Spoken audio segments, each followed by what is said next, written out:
I'm Leslie Meredith with Breakbulk Events and Media, and I'm here this afternoon with Bill Arnold from Rice University, who has just finished giving a fantastic presentation on the unpredictability of, should we emphasize that, of oil and gas. We've seen so much upheaval in the market over the past year and a half, something like that.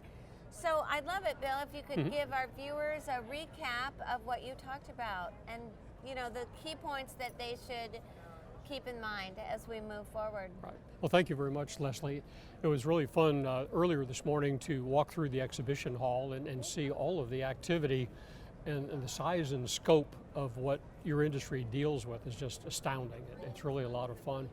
And to the extent that the oil and gas industry on a worldwide basis are big sources of capital investment, that means moving things, whether it's by land or sea or air.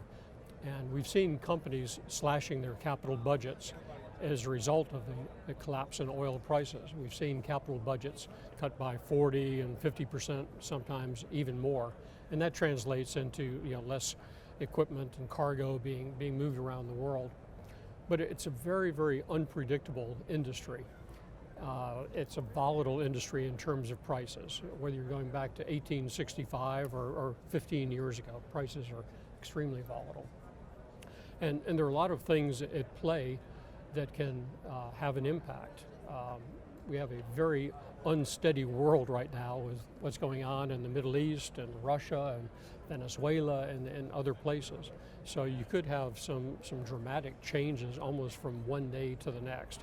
And yet there's no real risk premium for oil markets right now. It's kind of a strange thing. Normally you'd be pricing in $3 or $4 or $5 to compensate for what might happen, but that's really not the case. Technology is constantly changing, which can result in more production of oil and gas around the world, which can put pressure on prices. But it just changes things in a lot of ways. And you've got natural developments, you've got hurricanes, and you've got tragedies like happened in Japan with Fukushima, the nuclear facility that was destroyed. And so it's a very, very dynamic industry in which everything impacts everything else. Development in solar impacts oil and gas, and development in wind and so on. But there's still big projects going on around the world, whether it's completing projects which have had billions of dollars of capital investment in the Gulf of Mexico or Australia, the prospects that may be a little more medium term in a place like Alaska, and then the reindustrialization of the U.S. is a real possibility with these low natural gas prices, because when you're paying $3 for natural gas that costs $7 or $8 elsewhere in the world, then you can reindustrialize with heavy industry, with petrochemicals and so forth. And we're seeing a lot of that in southern Louisiana. Yeah, right? Exactly. Around Lake Charles. Yep. We talked about that yesterday in a session. That's right. And that's a big rejuvenation for that area. Sure, I visited the Cheniere facility with the LNG plant. It's the largest construction site in the world, I believe, right now. It's nearing completion. Another one or two is in the works now, and so that's a very important development. If we can get the export of crude oil approved in Congress and by the administration, then that will provide another dynamic as well. Looking ahead, say in 2016, we should probably start with the worst case, because we want to end on a high note. Right. What could, realistically, I know we've talked about the unpredictability, but sort of a worst case, best case scenario for those in the U.S. Yeah. I'm a person who doesn't like to make predictions on oil prices, because people a lot smarter than myself have gotten it wrong way too often. What I would see is a situation that almost looks like an electrocardiogram, where prices are kind of up and down probably for something like an 18-month period.